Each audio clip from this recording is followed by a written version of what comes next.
Hello friends, welcome to tech pay. Friends, ఈరోజు మనం ఈ వీడియోలో ఏటీఎంలో మనం ఏ పనులు చేయగలం అంటే చాలామందికి ఏంటంటే ఏటీఎంలో డబ్బులు వేయటం, డబ్బులు తీయటం ఇదైతే ప్రైమరీ అనమాట.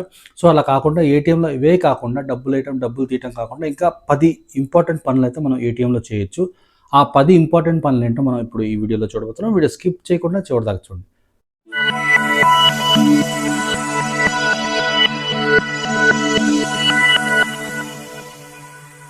Welcome back friends. ఇప్పుడు దాకా వీడియోని లైక్ చేయకపోతే లైక్ చేయండి. లైక్ చేయడం వల్ల ఈ వీడియో చాలా మందికి చేరువవుతుంది. అంతేకాకుండా ఈ వీడియోని వాట్సాప్, ఇన్స్టా, ఫేస్బుక్ గ్రూప్స్లో ఫార్వర్డ్ చేయడం వల్ల వాళ్ళకు కూడా ఎంతో కొంత ఉపయోగపడుతుంది.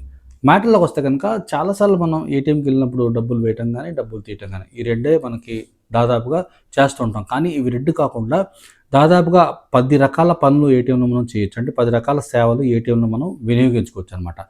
సో అవేంటో మనం ఒక్కొక్కటిగా మనం చూద్దాం.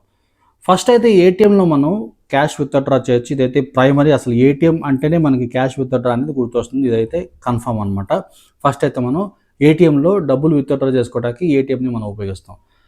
రెండోది చూసుకుంటే కనుక మనం బ్యాంక్ అకౌంట్లో బ్యాలెన్స్ చెక్ చేసుకోవడానికి కానీ, లేక మినీ స్టేట్మెంట్ ఏమైనా చెక్ చేసుకోవడానికి మనం ఏటీఎంని యూజ్ చేస్తుంటాం. ఇది రెండో ఉపయోగం. మూడోది ఏంటంటే ఏటీఎం మనకి కల్పిస్తున్న ఒక సౌకర్యం ఏంటంటే కార్డ్ టు కార్డ్ ట్రాన్స్ఫర్. ఇది ముఖ్యంగా ఎస్బీఐకి బాగా పనిచేస్తుంది. కార్డు మీద ఒక నెంబర్ ఉంటుంది. నెంబర్ ద్వారా మనం ఎవరికైనా డబ్బులు పంపించాలంటే, ఎవరికైతే డబ్బులు పంపించాలి అనుకుంటున్నామో వాళ్ళ కార్డు నెంబరు ఇక్కడ ఎంటర్ చేస్తే మనం డైరెక్ట్గా వాళ్ళకి కార్డు ద్వారానే డబ్బులు పంపించేసుకోవచ్చు అనమాట. సో ఎటువంటి బ్యాంక్ అకౌంట్ డీటెయిల్స్ లేకుండా వాళ్ళ కార్డు నెంబర్ ఉంటే కార్డ్ టు కార్డ్ ట్రాన్స్ఫర్ చేసుకోవచ్చు అనమాట. ఇది వచ్చేసరికి మూడోది అనమాట. నాలుగోది ఏంటంటే క్రెడిట్ కార్డ్ అమౌంట్ కట్టుకోవడం అనమాట. సేమ్ బ్యాంక్ అంటే ఉదాహరణకి మీ ఎస్బీఐలో అకౌంట్ ఉందనుకోండి, ఎస్బీఐ ఏటీఎంకి వెళ్ళి మనం మన అకౌంట్ నుండి డైరెక్ట్గా క్రెడిట్ కార్డు బిల్ అనేది కట్టుకోవచ్చు అనమాట. ఇలా కట్టడం వల్ల ఏమవుతుందంటే చాలా తొందరగా క్రెడిట్ కార్డులో అప్డేట్ అయిపోతుంది అనమాట. వేరే బ్యాంకులు కూడా కట్టుకోవచ్చు అనమాట. లేకపోతే మన అమౌంట్ ఏదైతే డిపాజిట్ మిషన్ ఉంటుంది చూడండి, మన అకౌంట్లో డబ్బులు లేకపోయినా సరే డిపాజిట్ మిషన్లో డబ్బులు వేసైనా సరే మనం క్రెడిట్ కార్డ్కి బిల్లు కట్టుకోవచ్చు అనమాట. సో నాలుగో సేవ అనమాట, మనకి ఉచితంగా లభించే సేవ అనమాట. ఏటీఎం మనకి కల్పిస్తున్న ఐదో ఫెసిలిటీ ఏంటంటే transfer money from account to another account. మనం అకౌంట్ నుండి వేరే అకౌంట్కు ట్రాన్స్ఫర్ చేయొచ్చు. ఇది చాలామందికి తెలియదు. అకౌంట్ నుండి అకౌంట్కి మనం ట్రాన్స్ఫర్ చేసుకోవచ్చు అనమాట. మనం ఏటీఎం కార్డ్ పెట్టిన తర్వాత ఎవరికైతే డబ్బులు పంపించాలనుకుంటున్నామో వాళ్ళ డీటెయిల్స్ ఏం లేకపోయినా సరే వాళ్ళ అకౌంట్ నెంబర్ ఉంటే, అంటే సేమ్ బ్యాంకుకే ఇది వర్తిస్తుంది. ఐసిఐసిఐ అంటే ఐసిఐసిఐలోనే, ఎస్బీఐ అంటే ఎస్బీఐ బ్యాంక్లోనే ఎస్బీఐ బ్యాంక్ ఏటీఎం ద్వారా మనం అకౌంట్కి డైరెక్ట్గా మనం ఏటీఎం ద్వారా అమౌంట్ అనేది పంపించవచ్చు అనమాట. ఆరోజు చూసుకుంటే కనుక payment of life insurance premium. అది కూడా సేమ్. ఇప్పుడు ఉదాహరణకి మీరు ఎస్బీఐ బ్యాంక్లో అకౌంట్ ఉందనుకోండి, లైఫ్ ఇన్సూరెన్స్కి సంబంధించిన ప్రీమియంలు మనం ఏటీఎం ద్వారా కట్టేయచ్చు అనమాట. ఏడోది చూసుకుంటే కనుక చాలా చాలా ఇంపార్టెంట్, చెక్ బుక్ రిక్వెస్ట్ అనమాట. చెక్ బుక్ రిక్వెస్ట్ ఇప్పుడు చెక్కులు ఎవడు వాడుతున్నా అనుకోకండి. చాలాసార్లు మనం ఏదన్నా ఇన్స్టాల్మెంట్ మీద వస్తువులు తీసుకోవడానికి వెళ్ళినప్పుడు కంపల్సరీగా చెక్ బుక్ కావాలి. పర్సనల్ లోన్ తీసుకున్నా సరే, ఏదైనా లోన్లు తీసుకుంటున్నప్పుడు, హౌసింగ్ లోన్ తీసుకోవాలన్నా సరే, ఏదైనా కార్ లోన్ తీసుకోవాలన్నా కంపల్సరీగా చెక్ బుక్ కావాలన్నమాట. సో అందుకనే మనకు బ్యాంక్ అకౌంట్ ఉంటే, ఒక చెక్ బుక్ ఉంటే ఎంతైనా మంచిది. చెక్ బుక్ని తీసుకున్న తర్వాత దాన్ని జాగ్రత్తగా దాచుకోవాలి. ఏటీఎం ద్వారా ఈ చెక్ బుక్ని మనం రిక్వెస్ట్ చేసుకోవచ్చు అనమాట.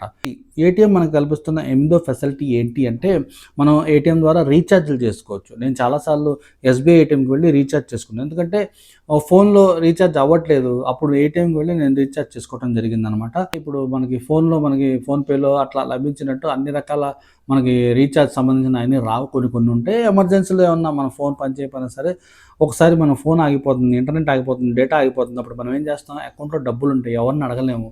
అప్పుడు ఏం చేయాలంటే ఏటీఎంలోకి వెళ్ళి మనం రీఛార్జ్ చేసుకోవచ్చు. మన కార్డు ఉంటే చాలు, జస్ట్ మనం ఆప్షన్ రీఛార్జ్లు, బిల్ పేమెంట్ అంటే కనుక ఆ సెక్షన్లోకి వెళ్ళిన తర్వాత ఏటీఎంకి సంబంధించిన రీఛార్జ్ మనం ఏటీఎంకి వెళ్ళి మన ఫోన్కి సంబంధించిన రీఛార్జ్ అనేది ఏటీఎం ద్వారా కూడా చేసుకోవచ్చు అనమాట. మనకి ఏటీఎం కల్పిస్తున్న 8వ ఫెసిలిటీ అనమాట. ఈ 9వ ఫెసిలిటీ ఏంటంటే మొబైల్ బ్యాంకింగ్ రిజిస్ట్రేషన్ అనమాట. మనం ఏదన్నా మొబైల్ బ్యాంక్ వాడుతున్నప్పుడు రిజిస్ట్రేషన్ చేసుకోవాలంటే కొన్ని సందర్భాల్లో బ్యాంకులో వాళ్ళు చేసేస్తారు. లేకపోతే కనుక మనం ఏటీఎంకి వచ్చి మొబైల్ బ్యాంకింగ్ వచ్చి రిజిస్ట్రేషన్ మనం ఏటీఎం ద్వారానే చేసుకోవచ్చు అనమాట. 10వది ఏంటంటే పిన్ చేంజింగ్. మన ఏటీఎం కార్డు ఉంటుంది కదా, పిన్ చేంజ్ మనం ఇంట్లో కూర్చొని చేసుకోలేము. ఆ పిన్ చేంజ్ చేసుకోవాలన్నా, కొత్త పిన్ జనరేట్ చేసుకోవాలన్నా ఏటీఎంకి రావాల్సిందే. సో ఇట్లాగేంటంటే ఏటీఎంకి సంబంధించి మనకు తెలియని 10 రకాల సేవలు ఏటీఎం మనకి అందిస్తుంది అనమాట. ఇవి వెళ్ళి ఏటీఎంలో మనం సద్వినియోగం చేసుకోవచ్చు అనమాట. సో అదే కాకుండా నా ఫోన్ నెంబర్ ఏదైతే ఉందో ఏటీఎంకి వెళ్ళే మార్చుకునే సౌలభ్యం అయితే ఎస్బీఐలో ఇంకా ఉంది. చాలా బ్యాంకులో లేదు అది. కొన్ని మంచి లేటెస్ట్ ఏటీఎంలకు వెళ్ళి మీరు ఎస్బీఐకి సంబంధించిన ఎస్బీఐకి సంబంధించిన మీరు లింక్ చేసిన ఫోన్ నెంబర్ని ఎస్బీఐ ఏటీఎం ద్వారానే చాలా సులభంగా మార్చుకోవచ్చు అనమాట.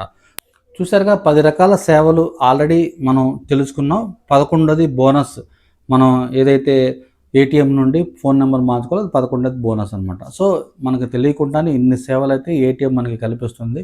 దాదాపుగా 11 రకాల సేవలు మనం ఏటీఎం ద్వారా ఉపయోగించుకోవచ్చు అనమాట. డబ్బులు వేయటం, డబ్బులు తీయటమే కాకుండా ఇటువంటి సేవలు కూడా మనం ఏటీఎం ద్వారా ఉపయోగించుకోవచ్చు అనమాట. సో ఇది ఫ్రెండ్స్, వీడియో నచ్చిందని అనుకుంటున్నాను.